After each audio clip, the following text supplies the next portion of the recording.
जय जय जय प्रिय भारत जनयित्री दिव्यधात्री। जय जय जय प्रिय भारत जनयित्री दिव्यधात्री। जय जय जय सित सहस्र।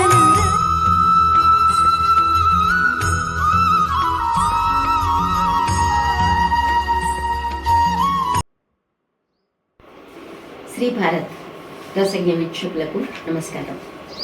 మన సీతమ్మ గురించి మనం చెప్పుకుంటున్నాం కదా.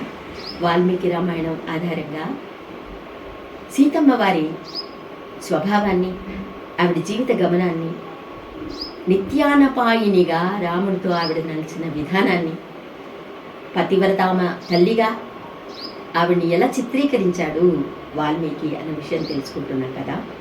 ఇప్పుడు మనం సీతారామ వివాహ ఘట్టంలోకి వచ్చాం. సీతారామ కళ్యాణం.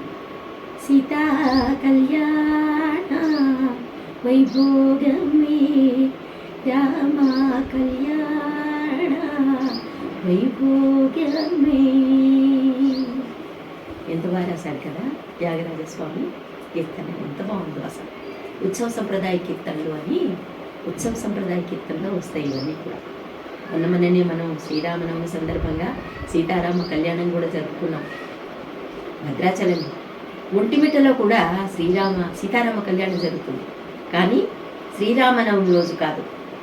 చంద్రుడు అడిగాట రామచంద్రుల వారిని, స్వామి మిమ్మల్ని సీతారామ కళ్యాణం మహోత్సవాన్ని నేను వీక్షించలేకపోయాను కదా, మరి నాకు కూడా చూడాలని కాంక్ష ఉంది కదా, నా కోరిక తీరేలాగా నా పున్నమి వెన్నెల వెలుగుల్లో మీ కళ్యాణం జరిపించాలి స్వామి అని కోరాట చంద్రుడు. కోరితే అతని కోరిక తీర్చేందుకు ఒంటిమిట్ట, కడప జిల్లా, మాది కడప కదా, పుట్టపర్తి నారాయణాచార్యుల వారి కడప కదా, అనంతపురం నుంచి కడపకు వచ్చి వారు స్థిరపడ్డారు కాబట్టి కడప అని చెప్తారు. ఎక్కువ భాగం కడపలో ఉన్నారు కాబట్టి ఎక్కువ సంవత్సరం. కడపకు దగ్గర ఒంటిమిట్ట కోదండరామస్వామి ఆలయంలో చైత్రమాసంలో పౌర్ణమి రోజు పండు వెన్నెలలో సీతారాముల వారి కళ్యాణం జరుగుతుంది. అటు భద్రాచలంలోను, ఇటు ఒంటిమిట్ట కోదండరామస్వామి ఆలయంలో కూడా 2 సార్లు మన చైత్రమాసంలో రామచంద్రుల వారి కళ్యాణ ఘట్టాన్ని మనం చూస్తాం. ప్రస్తుతమేమి మనం వశిష్ఠుల వారు దశరథుల వారి వంశక్రమాన్ని చెప్తున్నారు అని విన్నాం కదా భాగంలోను. బ్రహ్మ, మరీచి, కశ్యపుడు, సూర్యుడు, మనువు, ఇక్ష్వాకుడు, కుక్షి, వికుక్షి, బాణుడు, అనరణ్యుడు, పృథువు, త్రిశంకువు గురించి విన్నారు కదా. త్రిశంకు స్వర్గం అదే కథ అన్నమాట. ఆయన ఈ వంశవృక్షంలో ఉన్నాడు. దుందుమారుడు, మాంధాత, సుసంధి, ధ్రువసంధి, భరతుడు అన్న రాజు కూడా ఉన్నాడు. ఇవన్నీ కూడా వశిష్ఠుల వారు చెప్పారు. ఇవన్నీ కల్పించింది కాదు, వంశక్రమాన్ని ఆయన చెప్పారనమాట. అసితుడు, సగరుడు ఏంటి? సగర చక్రవర్తి కథ విన్నాం కదా మనం చాలాసార్లు. ఆ సగర చక్రవర్తి కుమారులంతా వెళ్ళిపోతారు. అవన్నీ కథ వేరే, చాలా పెద్ద కథ. ఆ సగరుని వల్ల భగీరథుడు గంగని తీసుకురావడం అయింది కదా, ఆ కథ, ఆ సగరుని కథ. ఇవన్నీ కూడా చెప్తారు కదా. విశ్వామిత్రుడు చెప్తాడు మన రాముల వారికి. ఆ అరణ్య గమనంలో చెప్తారు ఇవన్నీ కూడా కథలు. సగర కథ చెప్తారు కదా. గంగ ఆవిర్భావం ఎలాగైందని చెప్తారు కదా కథలు విశ్వామిత్రుడు. ఆ సగరుని కథ, అంశుమంతుడు, దిలీప మహారాజు. ఇవన్నీ మన కాళిదాసు అద్భుతమైన కావ్యం రఘువంశంలో ఈ రఘువంశ రాజుల చరిత్ర అంతా వస్తుంది. ఇందుమతి కళ్యాణం జరిగిన పద్ధతి వస్తుంది. కకుత్సుడు, రఘువు, ప్రవృత్తుడు, కల్మషపాదుడు, శంఖణరాజు గురించి కూడా గొప్ప కథ. శంఖణరాజు తన పరరాజుల వల్ల అపజయాన్ని పొంది ఆ రాజ్యాన్ని ఎలాగ పొందాలి అని బాధపడుతూ దేశం పట్టుకుని తిరుగుతున్నట్ట. కాళహస్తిలో వెళ్ళాడు. సువర్ణముఖి తీరానికి వెళ్తే అక్కడ ఫలానా చోట తిరుమలలో పుష్కరిణి తీర్థంలో నువ్వు స్నానం చేసిన తర్వాత అక్కడున్నటువంటి వెంకటాచలపతిని దర్శిస్తే నీ మనోకామన పూర్తవుతుంది అన్న ఆకాశవాణి వినిపించింది, స్వప్నంలో కనిపించాట. మా నాన్నగారు పుట్టపర్తి నారాయణాచార్యులు వారు శ్రీనివాస ప్రబంధంలో ఈ శంఖణ మహారాజు గురించిన చరిత్ర అంతా రాశారు. అది కూడా తిరుమలకు సంబంధించినటువంటి కథ అన్నమాట, శంఖణ మహారాజు కథ. చూసారా మరి వంశవృక్షం వల్ల ఎన్ని లాభాలు ఉన్నాయి, మనకి ఎన్ని కథలు తెలుస్తాయి కదా. ఈ ఇందుమతి కళ్యాణం గురించి అన్నాను కదా ఇందాక, దీపశిఖ కాళిదాసు అని ఇందుమతి వల్ల పేరు వచ్చిందట కాళిదాసుకి. అదేంటి అంటారా, రఘువంశ మహాకావ్యంలో ఇందుమతి స్వయంవరం సందర్భంగా ఆవిడ తనకు కావలసినటువంటి స్వయంవరం కదా, ఆవిడ తన స్వయంవరానికి కావలసిన తనకు నచ్చినటువంటి వరుణి కోసం అలా అలా వెళ్తూ ఉంటే ఒక దీపశిఖలాగా వెళ్తుందట ఇందుమతి. దీపశిఖలాగా వెళ్తూ ఉంటే మామూలుగా ఒక దీపాన్ని మనం ఇలాగ చేతుల్లో ధరిస్తే ముందుకు అలా వెళ్తూ ఉంటే ఏమవుతుంది, ఇటుపక్కల అటుపక్కల కాంతి విరజిమ్మినట్టుగా ఉంటుంది కదా. ఈ కాంతి ఎవరి ముఖం మీద, రాజకుమారి మీద పడితే ఆ ముఖం వెలిగిపోతుందట.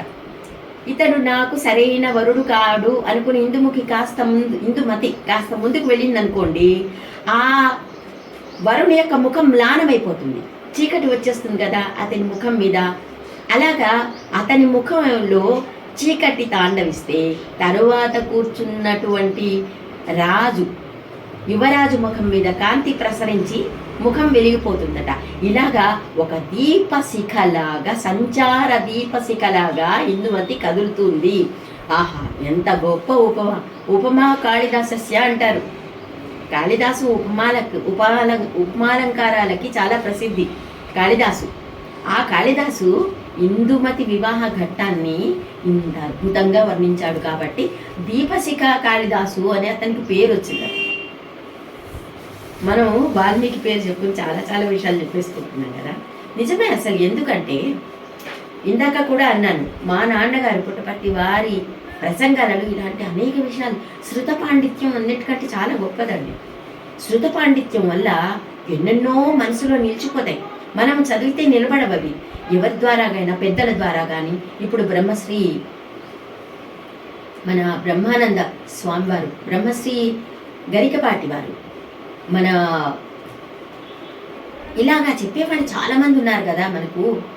మల్లాది నరసింహశాస్త్రి, మల్లాది వారు కదా, మల్లాది ఆయన అసలు ప్రవచన బ్రహ్మ ఆయన. మల్లాది వారు, గరికపాటి వారు, కోటేశ్వరరావు గారు, ఇలాగ చెప్పే వాళ్ళ ద్వారా మనం వింటుంటే ఆ జ్ఞానం మనపైన, శృత పాండిత్యం ఎక్కువగా పనిచేస్తుంది మన మీద.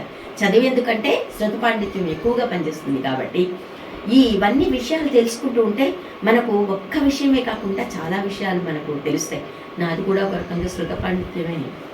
నేను కూడా మా అయ్యగారు రామాయణం 3-4 సంవత్సరాలు చెప్పారన్నాను కదా, ఆయన ద్వారా విన్నప్పుడే చాలా విషయాలు విని చిన్నప్పటి నుంచి అలాగ నిలిచిపోయాయి. కాబట్టి శృత పాండిత్యంతో కావ్యాలు మొత్తం బట్టి కొట్టే వాళ్ళు ఉన్నారు. ఇప్పుడు పల్లెటూళ్ళల్లో రంగస్థల నాటక పద్యాలు చెప్తారు కదా, వాళ్ళు పాపం చదువుకొని వాళ్ళు ఉంటారు కదా, వాళ్ళందరూ కూడా వాళ్ళ గురువుల ద్వారా, చెప్పించే వాళ్ళ ద్వారా విని ఆ పద్యాలన్నీ వాళ్ళకి అలా మనసులో నిలిచిపోతాయి. అలాగా రాతి మీద రాసినటువంటి రాతల్లాగా నిలిచిపోతాయి వాళ్ళకి.